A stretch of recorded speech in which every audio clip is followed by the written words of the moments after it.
On a cold February morning in 1986, in the quiet town of Columbia, South Carolina, a young woman named Jessica Marie Thompson left her small apartment to walk to her job at the local diner 3 blocks away.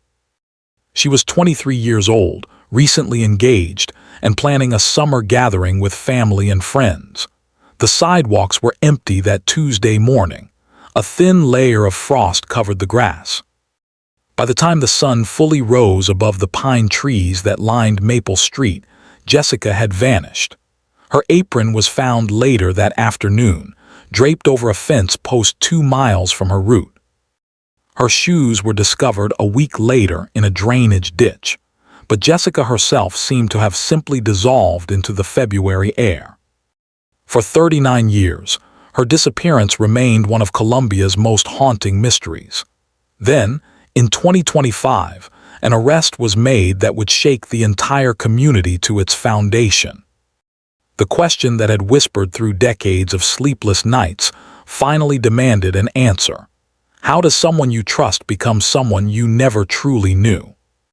Columbia in 1986 was a city caught between its past and its future.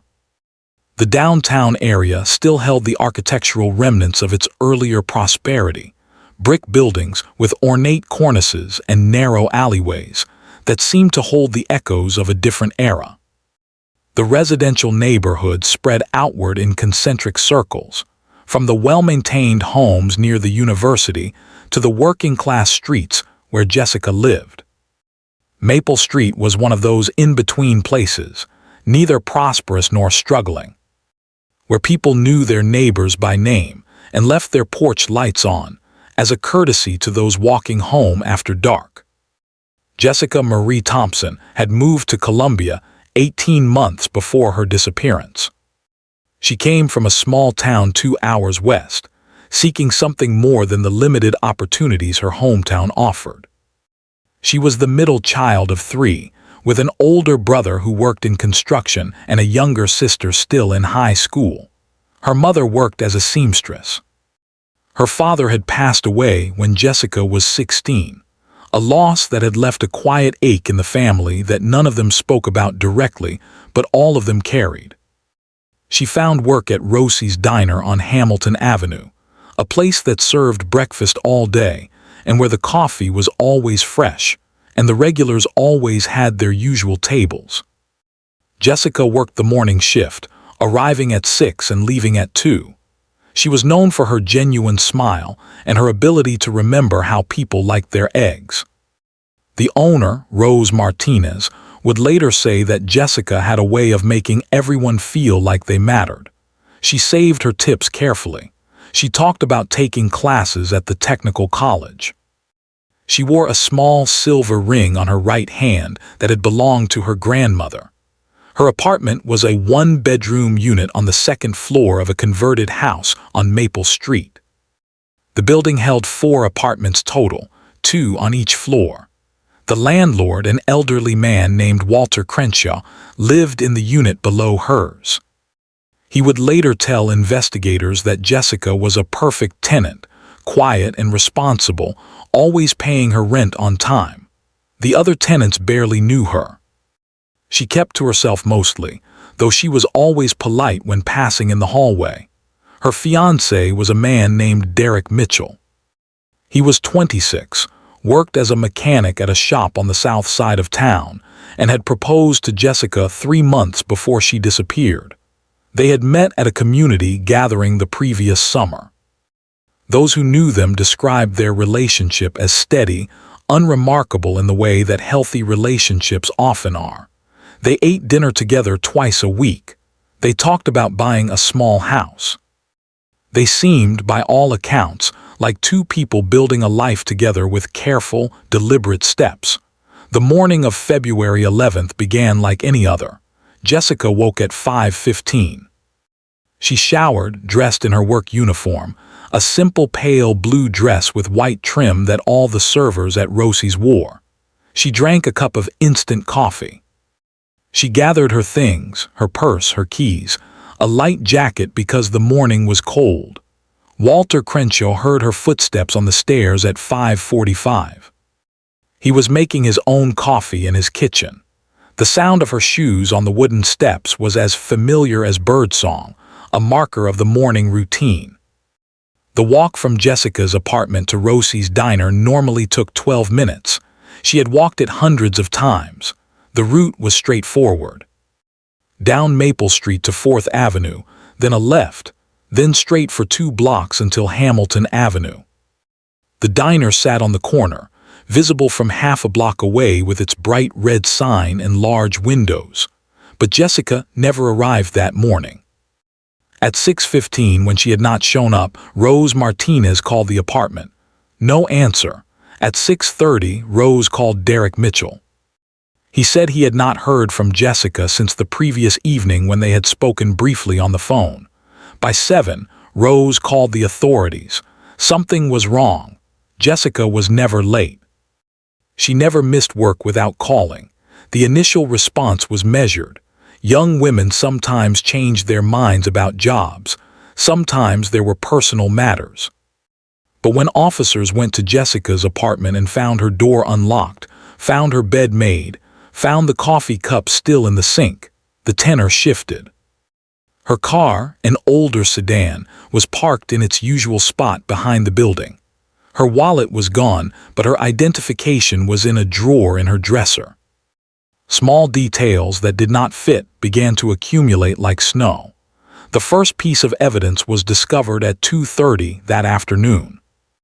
A mail carrier walking his route on Sycamore Street, 6 blocks from Jessica's apartment and 4 blocks off her usual path to work, noticed something white hanging on a chain-link fence. It was Jessica's apron from the diner, the one with her name embroidered in red thread on the front. It had been placed there deliberately, draped over the top of the fence post like a flag of surrender. There was no sign of struggle near the fence, no blood, no torn fabric. Just the apron waiting to be found. The discovery initiated a full investigation. Officers canvassed the neighborhood. They knocked on doors. They asked questions. Had anyone seen Jessica that morning? Had anyone heard anything unusual? The answers were universally negative. The streets had been empty at that hour. The morning had been cold and quiet. People had been inside, preparing for their own days, unaware that something terrible was unfolding in the world beyond their windows. Search teams formed quickly. Volunteers came from across the city. They walked in lines through vacant lots and parks. They searched drainage ditches and abandoned buildings. They called Jessica's name into empty spaces and listened for responses that never came. The media coverage was immediate and extensive. Jessica's face appeared on the evening news, smiling in a photograph taken at a family gathering the previous Christmas. The caption beneath read, "Missing." The community rallied. Flyers were posted on telephone poles. A tip line was established. Everyone wanted to help. Everyone wanted to believe she would be found. Derek Mitchell was interviewed multiple times in those first days. His cooperation was complete.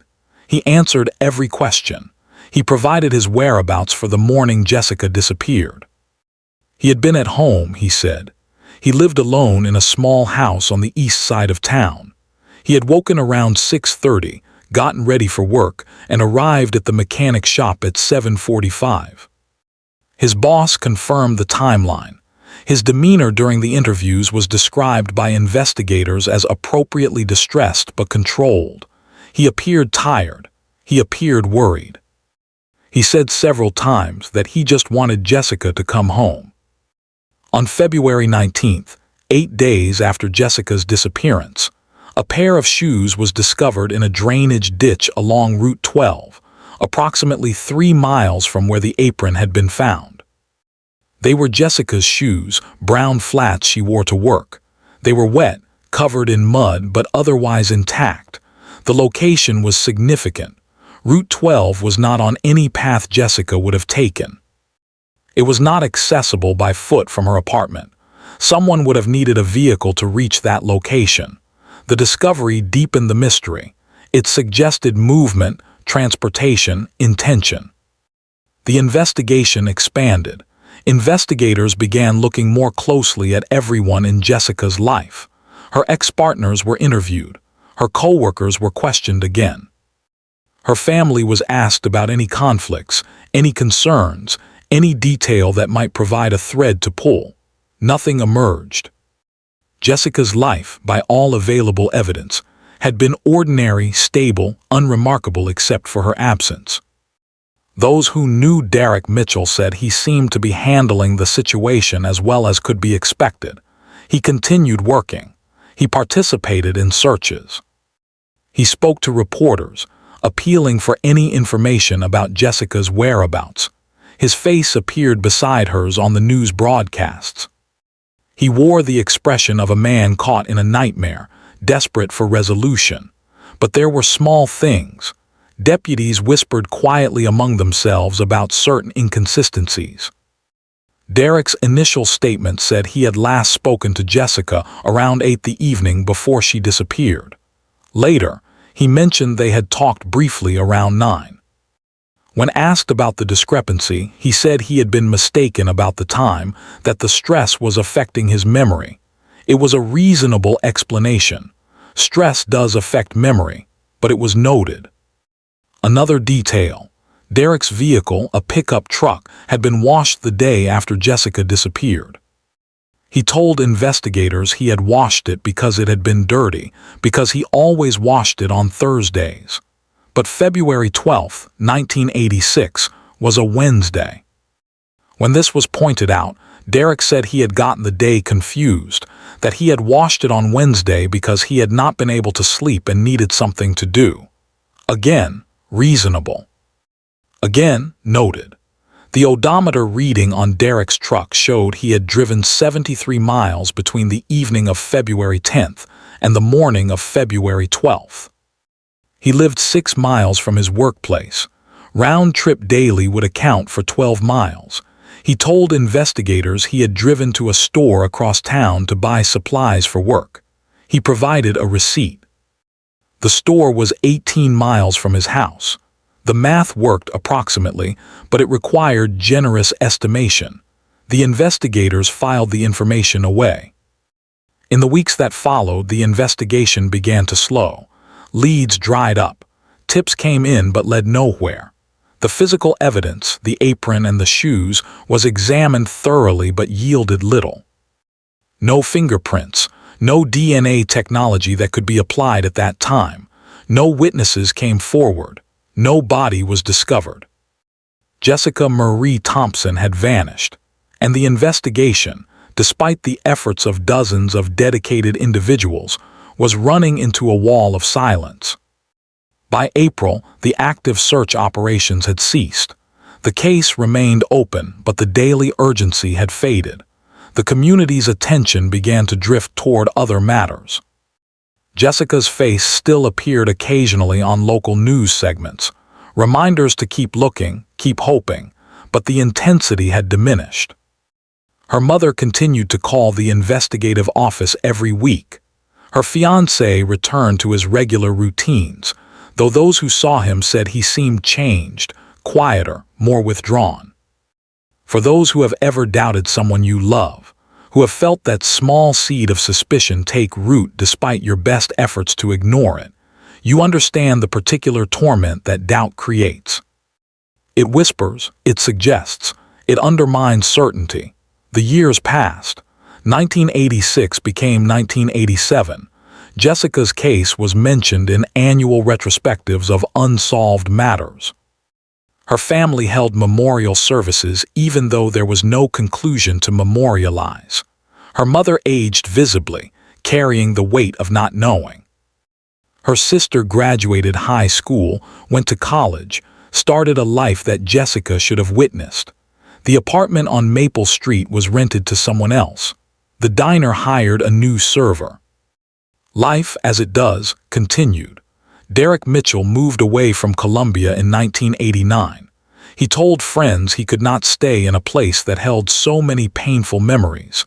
He relocated to a town 4 hours north. He found work at another mechanic shop. He kept to himself mostly. Those who met him in his new location knew nothing of his past, nothing of Jessica, nothing of the questions that had never been fully answered. He presented himself as a man starting over, and people accepted that presentation without deeper inquiry. But in the years that followed, there were moments. Small things that those close to Derek noticed but did not always speak about. He had nightmares. A neighbor in his apartment building mentioned hearing him cry out in his sleep. He avoided certain topics. If someone mentioned missing persons cases or unsolved mysteries, he would change the subject or leave the room. He drank more than he had in Colombia. He kept irregular hours. In 1993, Derek began a relationship with a woman named Corinne Ellis. She was 31, worked as a bookkeeper, and had a 6-year-old daughter from a previous relationship. The relationship progressed slowly.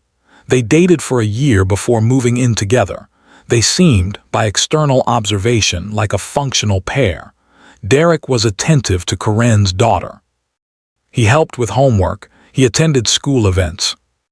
Corinne would later say that he seemed like a man trying very hard to be good, though she could never fully articulate what he was trying to be good at or why it seemed like such effort. They did not marry but lived as a family unit for several years. The daughter, whose name was Emma, grew attached to Derek. He taught her to ride a bicycle. He took her fishing. But there were aspects of Derek's personality that Corinne found difficult to reconcile. He was secretive about his past. When she asked about previous relationships, he gave minimal answers. When she asked about his family, he said they were not close. She learned not to push, sensing that certain doors were not meant to be opened. In 1998, Corinne discovered Derek had lied about his previous address. He had told her he had lived in a town called Greenville before moving to their current location. But a piece of mail arrived, a notification from a storage facility in Colombia asking about payment on a unit registered in his name. When Corinne asked about it, Derek became defensive. He said he had misspoken about Greenville. He said Colombia was where he had lived before. He said the storage unit was just old belongings he had forgotten about. The explanation was plausible, but the defensiveness lingered. Emma, who was 11 by then, had begun to notice things as well. Children are often more observant than adults give them credit for. They notice patterns. They sense inconsistencies. Emma noticed that Derek kept a box in the closet that he never opened but moved carefully whenever they rearranged furniture. She noticed that he stiffened whenever news reports mentioned missing persons. She noticed that he sometimes stared out windows with an expression she could not name, but which made her uncomfortable. One evening in the fall of 1999, Emma had a nightmare. She woke crying and went to find her mother. Corinne was already asleep. Emma, not wanting to wake her, went to the living room where Derek sometimes stayed up late watching television. She found him sitting in the dark, not watching anything, just sitting. She asked if she could sit with him. He said yes. They sat in silence for a while. Then Emma asked him a question that children sometimes ask with startling directness. "Have you ever done something really bad?" Derek looked at her for a long moment. Then he said, "Everyone has done things they regret." It was not an answer, but Emma accepted it. They sat together until she fell asleep on the couch. Derek carried her back to her bed. But the question lingered in the house like smoke. The relationship between Derek and Corinne deteriorated over the following year. The causes were multiple and overlapping. His drinking increased. His temper became shorter. He missed work occasionally. Corinne began to feel she was living with a stranger. They argued more frequently. The arguments were about small things on the surface, but underneath was something larger, something neither of them could name but both could feel. In early 2001, they separated. Derek moved out of the house and into a small apartment across town. Corinne told friends she felt relieved. Emma, who was 14 by then, told her mother she was glad Derek was gone, though she could not fully explain why. There was just something about him, she said, something that felt wrong. Derek lived alone for the next several years. He worked. He drank. He existed in the space between anonymity and isolation. He changed jobs twice. He moved apartments 3 times. He seemed to be running from something, though no one was chasing him, at least not visibly. But distance cannot erase truth. Silence cannot bury what has been done. And in 2024, nearly 4 decades after Jessica Marie Thompson walked out of her apartment and into oblivion, the silence began to crack. The break came from an unexpected source. Karen Ellis, now in her 60s, was watching a true crime documentary series with a friend. The episode featured cold cases from South Carolina. One of the cases discussed was Jessica's disappearance. Karen saw Derek's photograph from 1986, saw his younger face beside Jessica's smiling image. Heard the narrator describe him as the fiancé who cooperated fully with the investigation. Karen sat very still. Her friend asked if she was all right. Karen did not answer immediately. After the episode ended, Karen went home and began searching online for more information about the case. She read old news articles. She read updates that mentioned the case remained unsolved. She read comments from people who had theories, who speculated, who wondered, and she began to remember things. Small things, Derek's nightmares, his secrecy, his defensiveness about Colombia, the storage unit he had never wanted to discuss. She contacted Emma, who was now 37 and living in another state. They had remained close despite the years. Karen told Emma what she had seen, what she had been thinking. Emma listened. Then Emma said something that shifted everything. She said, "When I was younger, I found something in that box he kept, the one he never opened. I looked inside once when he was at work. There was a ring in there, a small silver ring. I never told you because I thought maybe it was for you, like a surprise or something, but he never gave it to you." I always wondered about that. Karen felt her heart accelerate. She asked Emma if she remembered what the ring looked like. Emma described it as best she could. Silver, delicate, with a small design on the band. Karen ended the call and immediately contacted the investigative unit in Colombia that had handled Jessica's case. The lead detective who had worked the case had long since retired, but the files remained. And in those files was a description of Jessica Marie Thompson's belongings, including a small silver ring with a floral design that had belonged to her grandmother. The ring had never been found. It had been listed among the personal items missing along with Jessica. The case was officially reopened on March 15, 2024. A new team of investigators began re-examining the evidence with the benefit of modern forensic technology and a fresh perspective. They contacted Derek Mitchell, who was now 64 and living in a different town under circumstances of quiet anonymity. They asked if he would be willing to speak with them. He agreed. The interview took place on April 2, 2024, at the investigative office in Colombia. Derek was calm initially. He answered questions about his relationship with Jessica.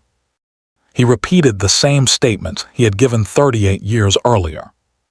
But when investigators mentioned the storage unit, mentioned the ring, mentioned Karen Ellis and Emma, his composure began to fracture. He asked for a moment. He sat in silence. Then he said, "I want a lawyer." The interview ended, but 3 days later, Derek contacted the investigators directly. He said he wanted to talk. He said he had carried something for too long. He said he was ready to tell the truth. On April 8, 2024, Derek Mitchell provided a full statement. He confessed to causing Jessica's passing on the morning of February 11, 1986. He said they had argued the night before about the future, about doubts he had about marriage, about fears he could not articulate. He said he had driven to her apartment early that morning. He said he wanted to talk before she went to work. He said the conversation escalated. He said something happened that he did not plan, that he did not mean, but that he could not undo. He described taking Jessica's body to a remote area outside the city. He described returning to dispose of her apron and shoes in different locations to mislead the investigation.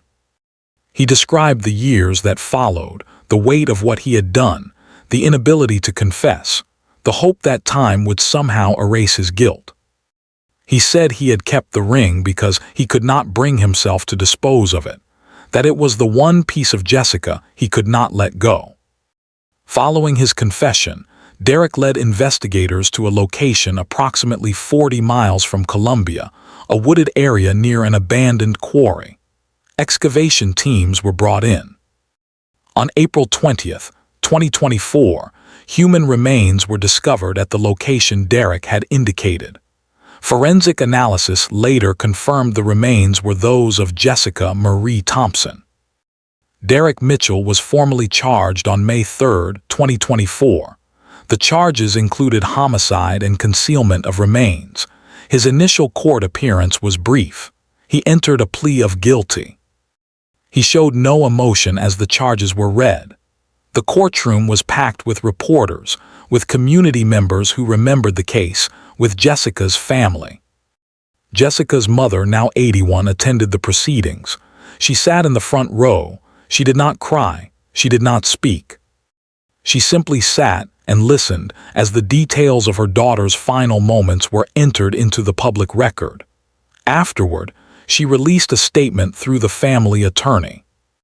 It read simply, "We have waited 38 years for the truth. Now we can lay our daughter to rest with the knowledge of what happened to her. Justice has been slow, but it has arrived." The community response was complex. Many expressed shock that Derek Mitchell, who had seemed so cooperative, so concerned, so devastated by Jessica's disappearance, had been responsible all along. Others said they had always suspected something was not right, though these claims of prior suspicion were difficult to verify. The case became a subject of intense discussion on local news and in national true crime forums. How had he maintained the deception for so long? How had he lived with the knowledge of what he had done? Corinne Ellis was interviewed by several media outlets. She said she felt both guilty for not seeing the truth earlier and relieved that the truth had finally emerged. She said she hoped her decision to come forward had brought some measure of peace to Jessica's family.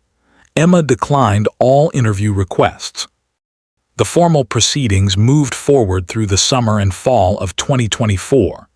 Derek Mitchell was sentenced on December 5, 2024, to life in prison without the possibility of release. The judge noted the decades of deception, the pain inflicted on Jessica's family, and the calculated nature of the actions that followed the initial incident. Derek made no statement during sentencing. He was led from the courtroom and transported to a correctional facility where he will remain for the duration of his natural life.